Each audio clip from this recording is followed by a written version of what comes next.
Well, my friend, somebody's trying to kill the president. That's right, somebody's trying to kill the president. We're living in a time of increased political violence. We're going to talk about that and a whole lot more on this episode of Charlie Crimebuster. It's what some people are calling, well, they're calling it the fastest minutes in podcasting. The views and opinions expressed in this presentation are solely those of the individuals participating and do not represent those of city, county, state, or federal law enforcement agencies, nor sponsors and platforms of this presentation. The Charlie Crimebuster name and all forms and abbreviations are property of its owner, and its use does not imply endorsement of or opposition to any specific organization, product, or service. All individuals described or mentioned in the presentation should be considered innocent unless or until found guilty in a court of law. This presentation contains adult subject matter. Listener and viewer discretion is advised. Well, hello, welcome to another episode of Charlie Crimebuster. So glad to have you aboard the Charlie Crime train today. Thank you for joining us. Hey, do me a favor, if you're a first-time listener, we'd love to hear from you. You can reach me, charliecrimebuster at gmail.com, charliecrimebuster at gmail.com. We'd love to hear from you. You may have questions. You may have suggestions about some things you'd like for us to cover. You may even have objections. We always say it is a safe space here at Charlie Crimebuster. You have a right to disagree. We'd love to hear from you. Whether you agree or disagree, reach out to us with a shout-out. Reach out with a shout-out. charliecrimebuster, gmail.com. By the way, let me also invite you to check out our sponsor, peacemakernetwork.com. Speaking of political violence, there are those people who run toward danger instead of away from danger and violence. Those are the brave men and women of law enforcement, and of course also the military, and those brave first responders who come running when we face danger. Read all about it. You can even learn how you can support them at peacemakernetwork.com, our sponsor. By the way, let me ask you to help us out. If you would, please review and rate the program. Leave us a 5-star rating. That enables us to reach more people. It helps get us out in those airwaves on the internet superhighway. Give us that rating. It'll help us get the program out to more people. And by the way, if you haven't yet, please subscribe. That way you will be notified every time we drop an episode. So glad to have you aboard the Charlie Crime train today. The following podcast is brought to you by peacemakernetwork.com. peacemakernetwork.com. Audio is provided by pixabay.com. That's pixabay.com. Now, interesting enough, this is amazing, as we're into this series, the series of political violence. Well, just a couple days ago, this past Saturday, May the 23rd, there was a shooting. Not just any shooting, though. This shooting was located near Pennsylvania Avenue and 17th Street Northwest. That, by the way, is just outside the White House complex. Yep, somebody else is trying to kill the president. Nasir Best, 21 years of age, that's what the news is telling us about. He approached the White House complex, took a gun out of his bag, and then fired. In fact, they say between 10 and 20 shots right outside the White House. And get this, President Donald Turmp, he was in the building at the time, but was not impacted. In fact, he even wrote about it on Truth Social. He said, "Thank you to our great Secret Service and law enforcement for the swift and professional action." Well, I'll tell you one thing for sure. This Secret Service is sure getting all kinds of action with this president. Well, the gunman, the 21-year-old Nasir Best, he's dead now after an exchange of gunfire with Secret Service agents near the White House gate. And this is just 1 month removed from, remember, the White House correspondent dinner shooting. So think about this. July 2024. You remember that? That was Butler, Pennsylvania. The gunman, he was up on an elevated area on a roof. They opened fire, nearly killed the president, grazed his ear. This was before the most serious incident, because in this time, the attacker actually succeeded in firing and causing casualties. And then there was, in September 2024, right here in the Sunshine State of Florida, on the Florida golf course, a man hid near Trump's golf course with a rifle, apparently waiting for just the right moment. But this time the Secret Service agent spotted him early. He took off, but he was later captured. And then, of course, as we mentioned, the White House Correspondents' Dinner. He attempted to breach the event perimeter. Fired a weapon. He even fired a weapon. But security stopped him before he could get anywhere near Trump. There was a Secret Service agent that was shot. Thankfully, he had that vest on, and he wasn't injured seriously. So there's one thing that comes out of all of this that we've been talking about, and that is that the Secret Service now has learned to focus more on that outer perimeter, as well as cover the inner perimeters. In Butler, Pennsylvania, the guy's name was Thomas Matthew Crooks, 20 years of age. He fired 8 rounds from an AR-15 from an adjacent rooftop. He was taken out by both a local law enforcement sniper and a Secret Service agent. But he did penetrate that outer circle. We talked about that in past podcasts, how that was unprotected, which was a very, very serious breach of security. And at the golf course, remember the golf course we talked about, that agent, he did recognize a man in the bushes. That guy took off running, but he was caught. His name, Ryan Wesley Roth. He was convicted of the attempt, sentenced, by the way, to 84 plus months. Life plus 84 months, rather. Then, of course, the White House correspondent, that guy's name was Cole Thomas Allen. He was 31 years of age. So, Nazar Bess, Cole Thomas Allen, Ryan Wesley Roth, and then there was Thomas Matthew. All shooters that attempted political violence. But there's another name. There's another name when we talk about political violence, because political violence isn't just against the president. This guy's name is Luigi Majani. He allegedly killed CEO Brian Thompson. He was arrested in Altoona, Pennsylvania, December 2024. He is currently facing murder charges, both state and federal. Then there's another name when it comes to political violence, Tyler Robinson. He was the guy who was charged with Charlie Kirk's killing. He, too, shot from the perimeter. That was not covered correctly. So here are 6 gunmen. 6 gunmen the world now knows about. All of those 6 were involved in political violence. And with this, there's some very disturbing things coming up. We're going to share some of those disturbing things in just a moment. But also, we'd like to keep you updated on what's happening in true crime. So here's a couple of quick updates on true crime. And speaking of violence, it doesn't get much more violent than what happened there to those Idaho college students, young people in the prime of their life. There are now reports about the guy who pled guilty to that. Remember him, don't you? Brian Koberger.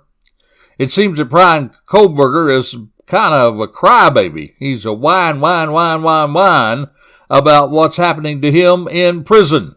He should have thought about that before he took out these beautiful college students with their whole life ahead of him. No, it's hard for me to feel sorry for this guy, but there is talk today about Koberger being moved. And think about it, maybe he could end up in prison in your state. January 26, reports came out that indicated that Idaho prison officials are tired of dealing with all the drama that this Koberger guy is causing while behind bars. And those reports in January 2026 said that move could be approved before March. Well, March has already come and gone. As you know, it's May now. But now, what happened to those reports that they were about to move him? Well, now we have confirmation. Confirmation that Brian Koberger, inmate number 163214, guess what? He's going to stay put. Yep, at least for now, he's going to stay put. Spokesman refuted those recent reports back in January. Refuted the transfer to a different state. He told the news outlet that the Idaho Department of Correction is not NOT considering a move for Brian Koberger. So, Mr. Koberger, you don't like where you are? Well, you get used to it, buddy. You have it coming to you, in my opinion, a lot more than that. You will remain a resident at the Idaho Maximum Security Institution there in Idaho. and you're likely to remain there for the rest of your natural life. Now, let's also give you another report about violence, not political violence, but this is a very disturbing one today that a lot of us are still thinking about, and that's Nancy Guthrie. She now, let me see, it's going into its 4th month. But the residents there in Catalina Hills, foothills they're near Tucson, Arizona, they're talking about something else. They're talking about another case, another high-profile case. And that one rocked the community about 40 years ago. Residents now up there are talking about a man that the local county sheriff's department named, quote, unquote, the prime time rapist. Now, the prime time rapist terrorized women all across Tucson from 1983 to 1986.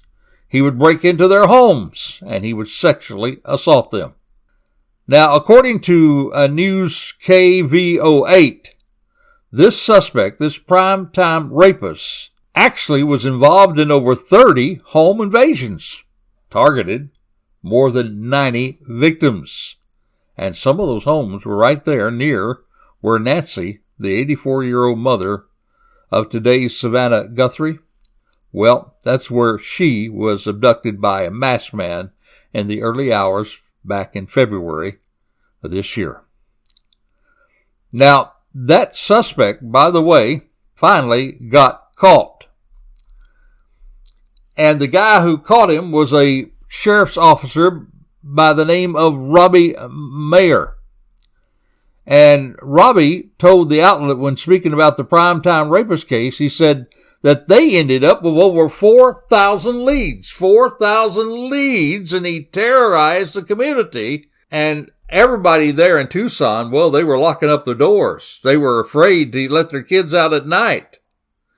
And he was the man Meyer, who eventually cracked that case and brought the suspect to justice. He cracked that case, by the way, after tracking down a drug dealer that was connected to this suspect. Now, we know that the Nancy case now has reached over 100 days and counting. A lot of people are frustrated with the lack of the updates. But Mayer, the guy who caught this guy after 5 months, well, he's urged people to have patience. Let the detectives do their work. He went on to say this kind of investigation takes a lot of diligence, a lot of willpower. He says about his own work that some guys he chased for 18 months before he caught him. And one guy, he caught him after 5 years. 5 years. And he says, I just think you got to be patient and don't get discouraged. Well, maybe we can find a little hope in all of this because of the fact, my friend, that we're now hearing that DNA still might hold the answer. And there are actually some people that are actually saying that they think that they already have a suspect in mind. Now, all of these is just kind of a hearsay at this point, so we can't report to you anything for sure. But we're all very hopeful with this update that we're going to see some results in the Nancy Guthrie missing person investigation.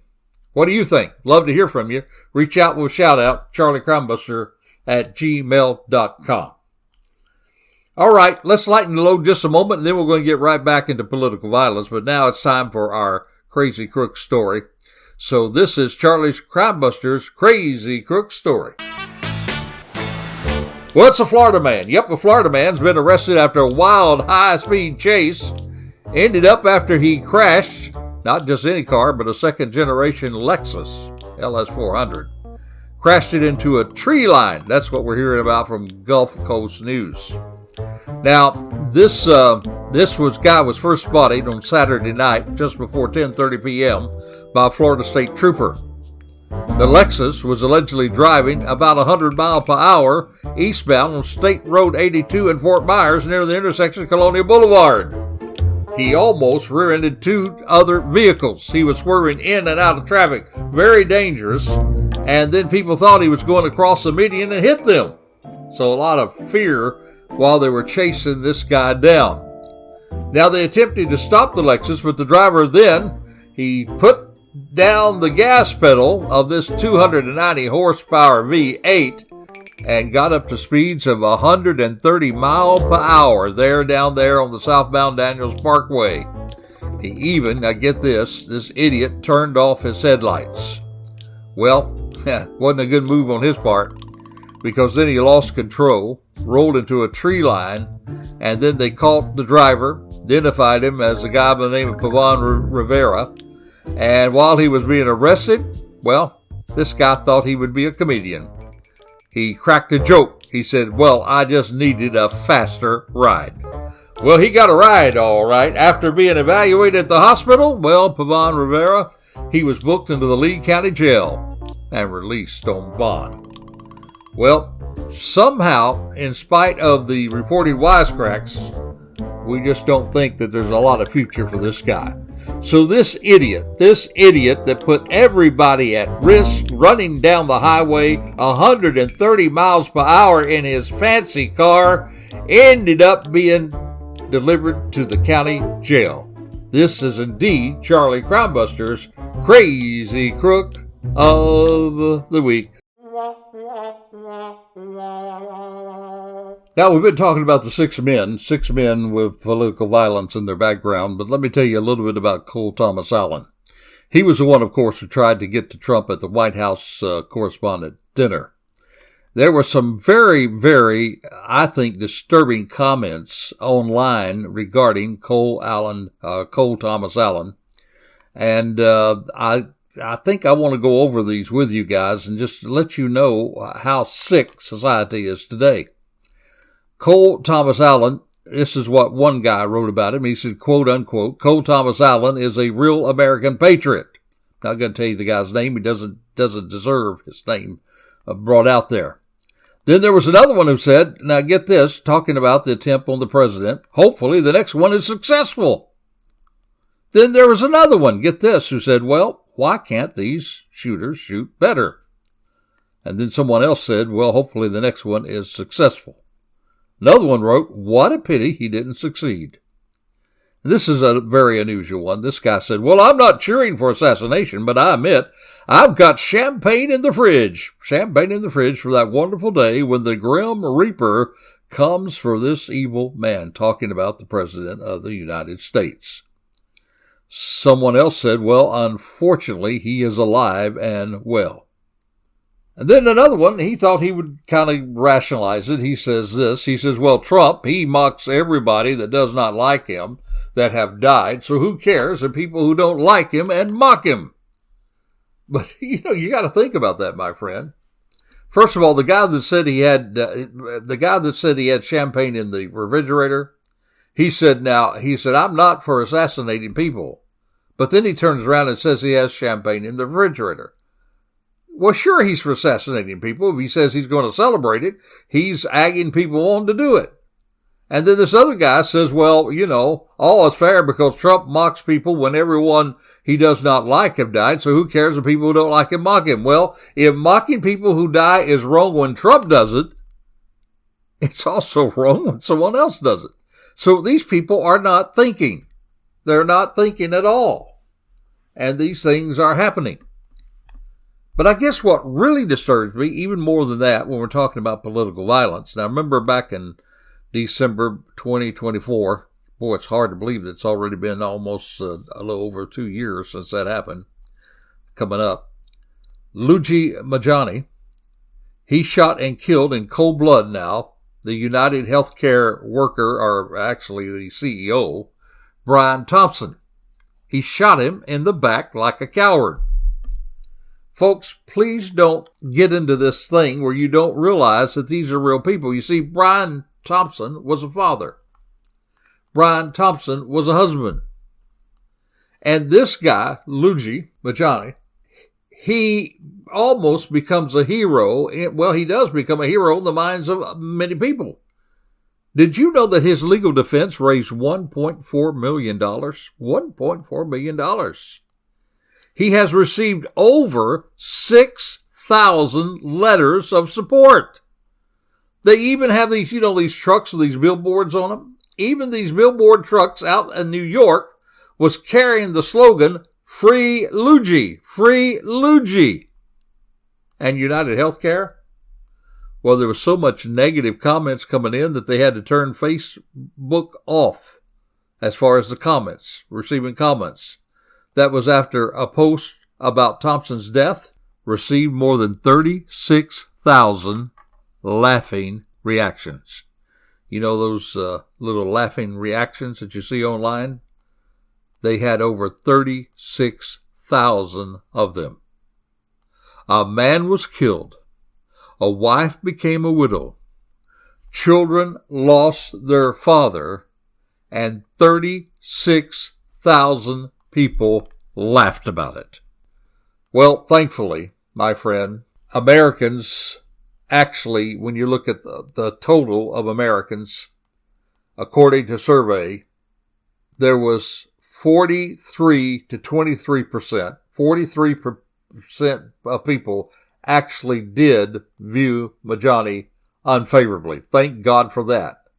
23% favorably. But not all good news there. Because with adults under 30, a different story. Adults under 30, there was 39% of the people actually had a favorable impression of Luigi Majani, who shot this man in cold blood, over 30% who unfavorably did that. Now, that talks about adults under 30. What's happening in this country? Now, I have a dear past friend who I've been following on Facebook, and he shared about a guy up in Tennessee. He's actually an attorney, also a preacher, I hear, and he shares this type of information. That guy's name is a guy by the name of Clayton Wood. And you should look him up. You should follow him. On Facebook, he goes by the American Patriot on Facebook. And I like what he said to his sons about this kind of thing of political violence. I think he used a great illustration of how we should come to reason in the United States of America. This is what he said when he was talking about how he is training his sons in relating to violence. Now, I'm going to read straight from his post about what he says to his sons. I want you to listen to this very, very carefully because the whole nation needs to hear this. He says, I'm raising sons.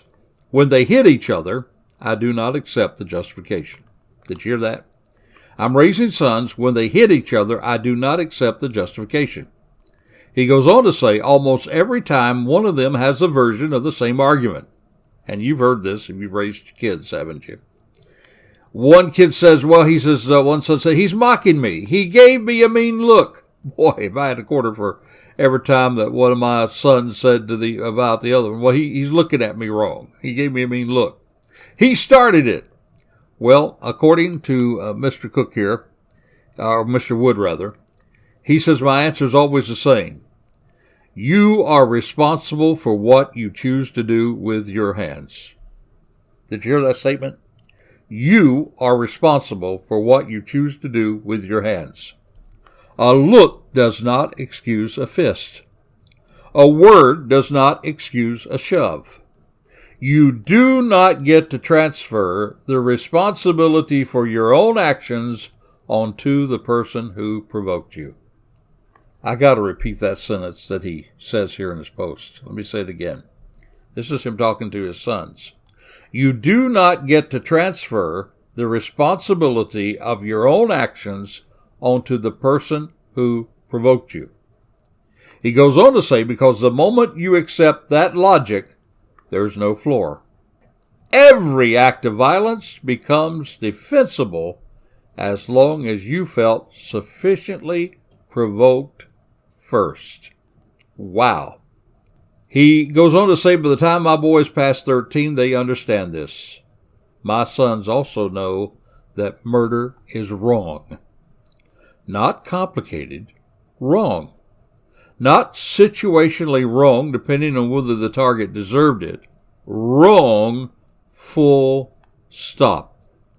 They know that the righteousness of your grievance does not transform what you do with the weapon into something other than what it is. And they also know that they are responsible for their own choices, regardless of what the other person did first. Well, folks, I want you to know there's a lot of adults out there who haven't gotten to that point yet. A lot of adults who haven't gotten to that point yet. Very, very good advice. Last week I shared with you about a recent road rage incident here in Florida where a guy was cut off in traffic. He got so angry that he began to ride the guy's back bumper, and the guy brake checked him twice. And then this guy takes a weapon, takes a gun, and begins firing bullets into an SUV. Listen to this. An SUV with a family of 4 in it. One of those bullets went through the rear seat right near a child's seat. Can you believe that? This guy, who is filled with rage, takes a weapon and begins to fire lethal bullets at a family of 4. And when he was finally stopped, when law enforcement finally caught him, the only thing he could say is, "I wanted to kill that driver. I wanted to kill that driver." This guy got so angry that he wanted to kill that driver. Folks, it's outrageous. That's outrageous. That's why I always talk about road rage on this program and how dangerous it is today. Used to, you just flip somebody off and somebody flipped you off back, but it's not that way today. People have guns. And they will kill you, my friend, because of what you have done. This Wild West justice that's coming into this country can destroy it. And we need to fight back against it. Luigi Majani is not a hero. He is a cold-blooded murderer, my friend. And he is responsible. And he can't rationalize it by the fact that there's problems with health insurance in this country. This political violence cannot stand much longer in this country. So what do? We've got to remind people that we use our words, not violence, in this country today. We debate the issues. We learn to disagree agreeably. We talk about the issues, and then we find that we resolve these issues through voting, through putting people in office to represent us the way we feel we ought to be represented. And we learn to go along as a nation as long as we're doing something just and righteous in this country, and we are. So, my friend, if you disagree with the political ideology that's taking place in this country, learn to be able to handle it without violence. There is political violence in this country.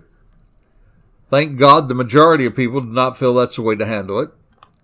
And thank God that there have been times that it's even been worse in this country, but we better watch it today, and we need to bring it back and tone it back, and we need to get back to doing what Americans do the best, and that's debate the issues and do it in a way that shows respect one to the other. Well, I've ranted enough today.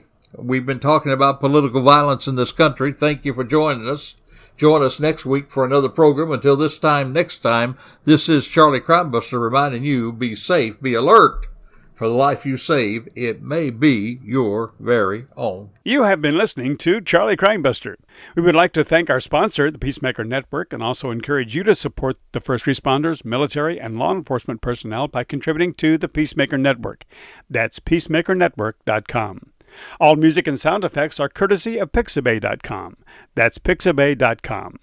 You can also support us by subscribing to our YouTube channel, tag @CharlieCrimebuster, and then click the subscribe button. By doing so, you'll be notified each time we drop one of our shows. Another more convenient way for you to listen to our podcasts, or for you to say to your smart speaker, play Charlie Crimebuster. If you have comments or suggestions, we would love to hear from you. So please send them to charliecrimebuster@gmail.com. That's charliecrimebuster@gmail.com. Or you can call or text us at 407-917-2211. That's 407-917-2211. Thank you for listening, and we hope that you will join us again for another exciting crime episode with Charlie Crimebuster.